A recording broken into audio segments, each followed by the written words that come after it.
Hi, my name is Keith Cooper from Northlight Images, and in this video I'm going to look at a very simple tool that helps explain the meaning of gamuts, different color spaces, printer profiles, all sorts of things, if you know how to use it and you understand its limitations. Now, come back to all this in a bit more detail, but this is called the Granger Rainbow.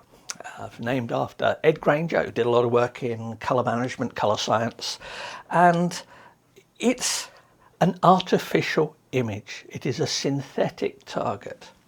Now, what do I mean by that? When I create printer profiles, I print off things like this with printers that I want to make profiles for. The colours you see here are printed without any colour management and are what the printer outputs if you send it the raw numbers for particular colours. Remember, numbers, and we're just talking RGB here. If you want to get into this in CMYK, things get a little bit more complicated, but I'm just sticking RGB here. When you print these numbers, colours come out. The colours are measured with this. I use an i1 ISIS scanning spectrophotometer that measures all of these, thousands of patches, does some calculations, does the necessary maths, and comes up with an ICC profile. And you use that for printing. Now that's simple.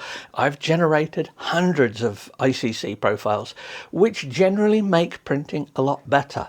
But one of the questions I'm asked quite often is, how does the gamut of a printer profile reflect a monitor profile and other things? Always back to that word gamut.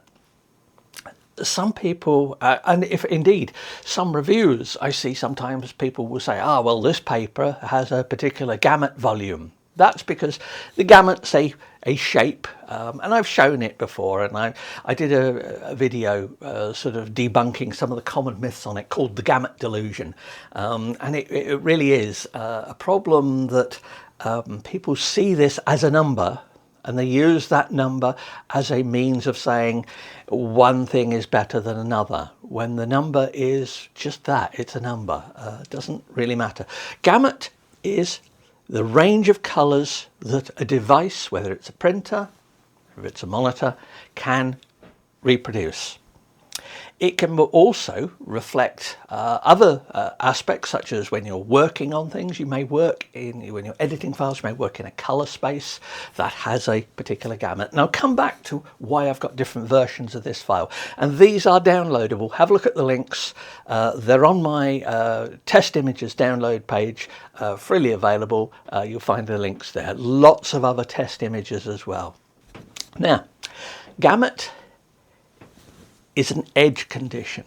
If you think of all the possible colours, light and dark, from paper white to black as you can get on a particular paper, all the colours, they can be represented as a volume, colour space, colours dotted all through it. The boundary of that condition is the gamut. That's the range. Beyond that, you cannot have colours. Now, I said this is a synthetic image. That means this is just based on the numbers. Now, if you do a bit of checking, you'll find out there are ways how to make this quite easily in Photoshop. But this is one I said that I've had downloadable for a while. And the idea is that this represents the range of possible numbers. It does not exist as a range of displayable, printable colours until you give some meaning to those numbers. That meaning is given by assigning a profile to it. Now, in the original examples for using this, I just said, oh yes, you assign a profile in Photoshop or something like that, neglecting the fact that a lot of people don't have Photoshop, aren't comfortable with all this sort of stuff, and do note, I'm aiming this very much at people getting into this, exploring it. If you are yourself making profiles with targets like this and do a lot of color management, you're going to have a lot of things that you think I might have glossed over. Much of that is deliberate to try and stop it from getting too complex. So when I take this pattern here, I assign a profile to it. The assign profile, whether it be sRGB, Adobe 98, Display P3, or even the very big Prophoto color space. By assigning that profile, it gives the numeric values in this some meaning, and then you can do something with them. So in a way, you can't just send the target anywhere or do anything with it, because even if you open it without any color management, there is color management going on in your system, which is assigning values to the data that comes out there. Get away from thinking that this is sort of some form of pure RGB. It has no profile. You create this in the LAB color space when you're making these. But anyway, that's it. Now, this one here is the Granger Rainbow assigned the profile of sRGB. Now, sRGB is a relatively small one. It's a common denominator for if you're putting images on the web. Almost everything should be able to display and print sRGB. I say almost everything because even bits of the sRGB color space can be beyond what some printers can manage. But anyway, that's a common denominator. In fact, sRGB is the color space that we supply the majority of our images to our professional clients in. That's because supplying it in larger color spaces often causes problems. This is based on experiences of 20 odd years of supplying images. Very rarely, and this is something I discuss with new clients, whether they're bothered by this, very rarely do I get a client saying, oh no, we'd much prefer to have the images in Adobe 98. sRGB is good enough. Now, if you don't like me using the term good enough, well, sorry about that, but it means precisely what I say there. It is good enough for the clients. It is good enough for their needs. So, when you see people disparaging sRGB, remember it does have a place. It has a very large place in things. And I know that if I sent larger gamut files to some clients, I would get complaints that the colors look wrong. Since, I'm providing stuff for clients, I provide what they want. So just remember that next time somebody goes, ooh, sRGB, ooh, why are you using that? For good reasons. Anyway, that's sRGB. Now I've got here, and you won't be able to see this clearly on the video, this screen here, this is a wide gamut monitor. And it's a BenQ one, and this one should be comfortably be able to display the Adobe 98 color space. This is a modern M3 MacBook Pro. This has a display space of display P3, I think, if I remember rightly. I don't tend to use the laptop for any sort of serious testing for things. But suffice to say, on both of these screens here, this one is at a color temperature of about 4000 K. This one is probably about 6000. So they look very similar to me, but certainly on the video they would look a bit different. But anyway, let's just go on this one here. Incidentally, I will insert some images into the video, but anyway, I will go through the color spaces directly edited into the video of this. So that's a simple one. That's sRGB. No problems there. Let's display P3. Suddenly, now I can see this, whether it shows up to you, I don't know, but the colors are more vivid. Certainly here and on here, the colors are more vivid. So that's display P3. If I take it to Adobe 98, the colors are even richer, particularly here. Now I'm looking for unevenness in the reproduction of the colors, and I do notice a difference between when I test, this is just visually to me, I notice a difference between this monitor and this display here in the handling of some colors. That's because they are slightly different slightly different gamuts. They handle colors in slightly different ways. So there's a difference there. Now, the real one is when I change this to Prophoto. Suddenly we get all kinds of artifacts and bumps and unevenness appear. It's not bad, but it's obviously not quite right. That's only to be expected because the Prophoto color space is huge. In fact, the primary colours, remember colour spaces have a red, a green and a blue in them. And, the primaries of that space are so big that I believe the blue colour space is beyond human visual perception. So there are imaginary colours in this. You send imaginary colours to it, how are they going to display it? You can't. What this means in terms of editing is that if on this display here, so I'd got this in normal use, I would have this at a temperature D65 rather than the 4000 here, which is just set up for the video. In terms of editing, I can edit Adobe 98 images a treat on this, and colours I see in it are accurately represented. What about if I'm editing in sRGB? Well, sRGB, no trouble at all. The entire range of sRGB is comfortably displayed here, and most printers will manage it. But you have to remember that whereas for spaces like well-defined spaces like sRGB, Adobe 98 Prophoto, there are defined spaces for them, they're smooth, they are designed for editing in and moving, and they are general purpose spaces. Printer color spaces are trying to map those colors onto what a printer can manage, and suddenly what are nice simple shapes for the defined, well-defined, the standard spaces, printers all over the place. So for example, there are colors, I think it's in the blues and cyans, where you can print colors which can't be displayed in Adobe 98. Now some of those colours do exist in nature. So it's possible with modern inkjet printers to print colours which are some colours and some levels of colours, brightnesses of colours. Dark, strong colours are quite often difficult to print. Some of those colours that can be printed can't be shown in Adobe 98. So if those colours are in your image, and the real world is a lot of colours. Think of it as a very, very big colour space. It doesn't quite work like that, but think of it as your camera capturing things potentially from a much larger colour space. So your camera can capture, when you process the raw files, you output into a colour space. Your choice of colour space there is perhaps reducing the range of colours in your image.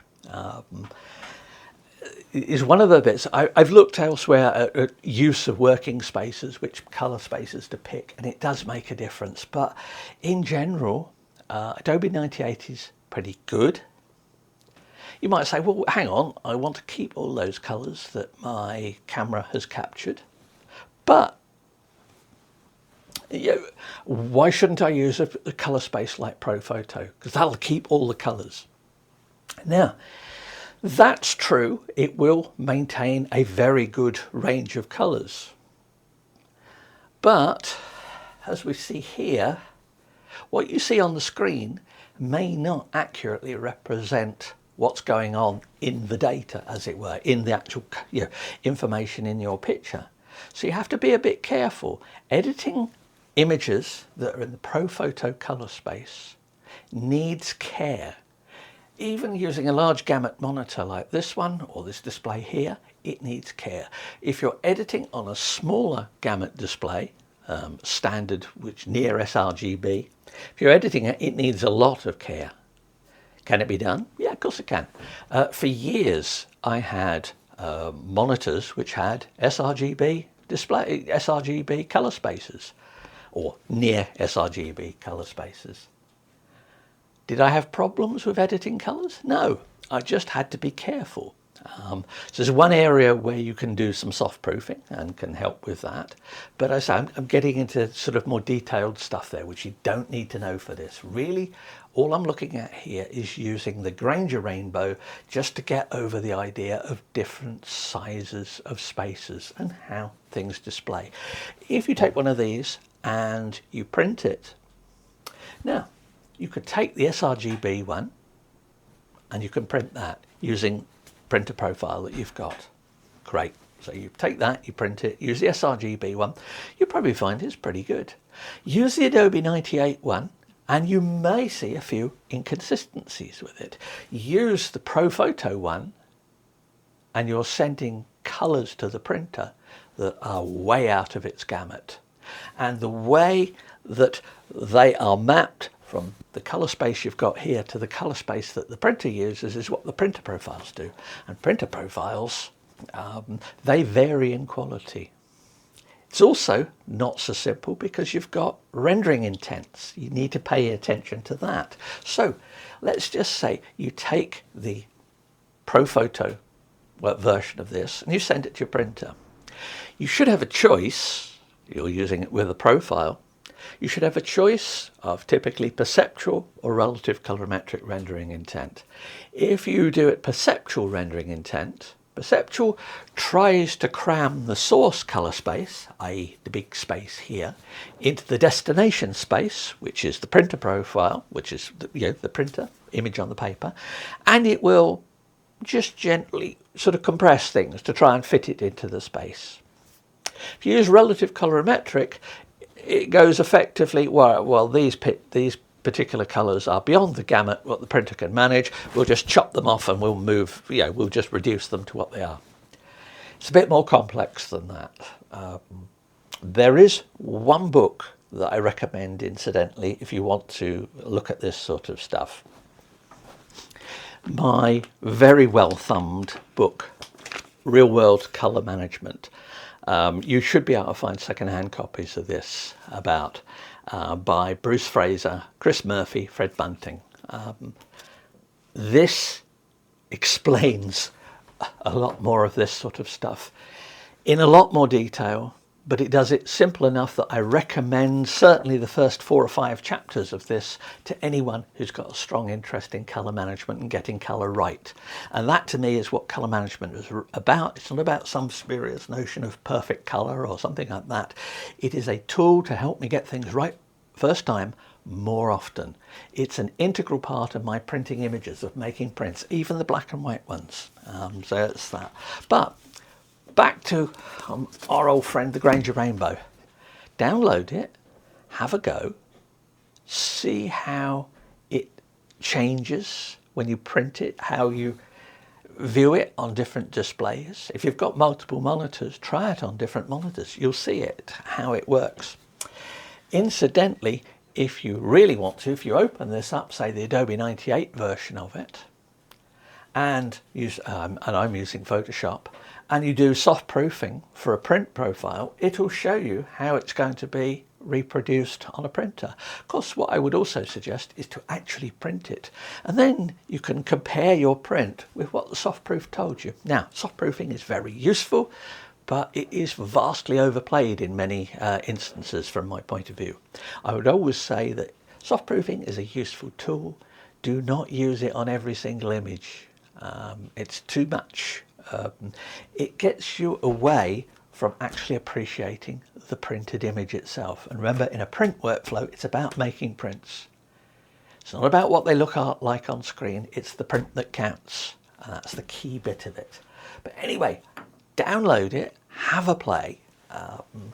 I will be returning to this subject many times, no doubt, because it's an integral part of printing. And I just wanted to so I've just created these versions, put them on the website for download. And if you've got any questions, let me know. So if they're longer questions, email me, because this is an area I need to return to and need to cover in more detail, because I think there's an awful lot of assumptions people make that are wrong, or assumptions that people have picked up off the web and they're not sure about it. Just a couple of practical points. If you take this image and you want to print it, change the print resolution to change the size. It doesn't matter whether you print this at 300 pixels per inch, 50 pixels per inch, in which case it will print much larger, or 600 pixels per inch, in which case it will print much smaller. Change the pixels per inch to do it. Ideally, don't resample the image. If you must resample it for something, Do it in multiples, 2 times, 4 times, whatever. Use nearest neighbour resampling. But the easiest way to to change the size of this to print on different bits of paper is just change the pixels per inch of the file, and that will print it at whatever size it comes out at. But above all, remember, gamut is just a boundary, and when people tell you that paper X has a gamut volume of 728,000, ask them what? 728,000 bananas, elephants, what? It's about that relevant. Those numbers, they look great, but they're mostly meaningless unless you know an awful lot more about why they were generated and how they were generated. And as I say, find yourself a second-hand copy of that. It really is worthwhile. As you can see, it is well thumbed, and even with all my books in storage, because we're moving house shortly, this one is still out, hasn't been packed away. So there you go. Any questions, as I say, let me know. Thanks for watching. Bye.